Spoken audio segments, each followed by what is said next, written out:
গহপুৰৰ এগৰাকী যুৱ ভাস্কৰ্য শিল্পী নাম হৰিপ্ৰসাদ বৰা তেওঁ জুবিন গাৰ্গৰ প্ৰতিমূৰ্তি নিৰ্মাণত ব্যস্ত আছে। মনে প্ৰাণে ভাল পাইছিল জুবিন গাৰ্গক, মাজে মাজে তেওঁ গীত আওৰাইছিল জুবিন গাৰ্গৰ, আৰু এতিয়া তেওঁ নিৰ্মাণ কৰি আছে জুবিন গাৰ্গৰ প্ৰতিমূৰ্তি, আৰু এই প্ৰতিমূৰ্তিভাগ গহপুৰৰ দীপৰাত স্থাপন হ'ব, আৰু সেই উদ্দেশ্যে খুব ব্যস্ত। আমি কথাও পাতিম তেওঁৰ লগত, তেওঁ কামত ব্যস্ত হৈ আছে, আৰু কিমান দিন লাগিছে, কিমান কি হৈছে আমি সবিশেষ তেওঁৰ পৰা কথা পাতিম। কাৰণ জুবিন গাৰ্গক অত্যন্ত এই ভাস্কৰ্য শিল্পীগৰাকীয়ে, যুৱ ভাস্কৰ্য শিল্পীগৰাকীয়ে অত্যন্ত মনে প্ৰাণে ভাল পায়।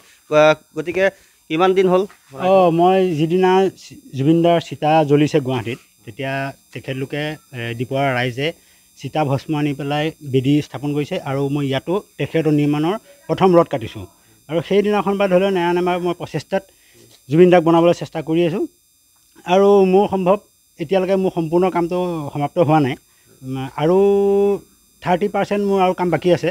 আৰু 30% এই 19 তাৰিখৰ যিটো প্ৰগ্ৰেম হ'ব, আমাৰ এজন তালৈ নি প্ৰতিষ্ঠা কৰা হ'ব, তেতিয়ালৈকে মই পৰাপক্ষত মানে প্ৰচেষ্টা আৰম্ভ লগাইছোঁ, সেইটো যাতে হওক। আৰু কি ক'ব, জুবিনদা যিহেতু ভগৱানৰ এক অংশ, ভগৱান বুলি সকলোৱে এতিয়া মানিছে, তেওঁৰ সৃষ্টিৰ আজি সকলোৱে জীয়াই ৰাখিব লাগিব, গতিকে আপোনাৰ মনত কি ভাবে? জুবিনদা সঁচাকৈয়ে দেৱতুল্য।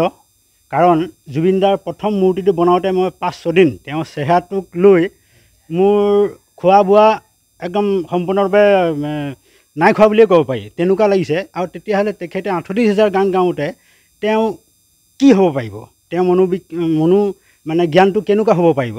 গতিকে তেওঁ বহুত উচ্চ খাপৰ মানে ব্যক্তি, তেওঁ ভগৱানৰ তুল্যই, আৰু মই সেইটো মানিছোঁ। মই 5 দিনতে মানি গৈছোঁ। হয়, মই সিমানটোৱে ক'ব বিচাৰিম। জুবিন গাৰ্গৰ প্ৰতিমূৰ্তিভাগ নিৰ্মাণ কৰোঁতে মনত চাগে কোনোবা ডোখৰত খুন্দিয়াইছে দুখে?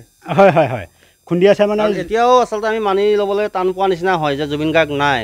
নহয়, মই এতিয়া বনাই থাকোঁতে মোৰ মনত এইটো অহা নাই যে জুবিন গাৰ্গ নাই, কিন্তু মই জুবিন দাৰ প্ৰতি শ্ৰদ্ধা আছে, ভক্তি আছে, আৰু জুবিন দা মই সদায় মোৰ অন্তৰতো থাকিব, আৰু জুবিন দাক মই যিমান পাৰোঁ সিমান মই জীয়াই ৰাখিবলৈ সদায় চেষ্টা কৰিমেই। পৰৱৰ্তী সময়ত জুবিন গাৰ্গক লৈ আপুনি এগৰাকী যুৱ ভাস্কৰ্য শিল্পী হিচাপে মনত কেনেকুৱা অনুভৱ, কেনেদৰে তেওঁক আগৰ দিনসমূহলৈ জীয়াই ৰাখিব? হয় হয়, মই তেখেতক দুবাৰ লগো পাইছোঁ, আমাৰ গহপুৰতে, আমাৰ খেৰণি গেট বুলি কয় তাকে। আৰু তেওঁ মানে এপাত দুটা লেচ আছে, এপাত দুটা নাই, মই মাৰি দিছোঁ সেইটো। তেতিয়া মই মাৰি দিছোঁ, তেতিয়া তেখেতৰ মোৰ মূৰত হাত দিছিলে।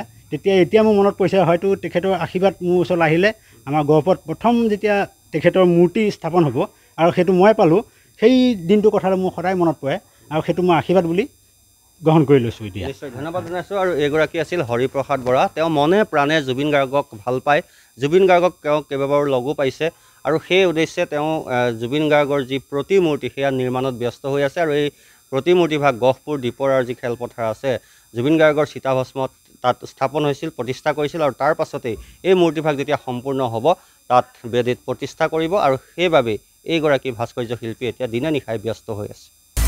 আপুনি বিচৰা বাতৰি পাব কেৱল নিউজ 18 এপত। নিউজ 18 এপ ডাউনলোড কৰিবলৈ স্কেন কৰক এই QR কোড। গুগল প্লে ষ্টৰতো পাব এই নিউজ 18 এপ।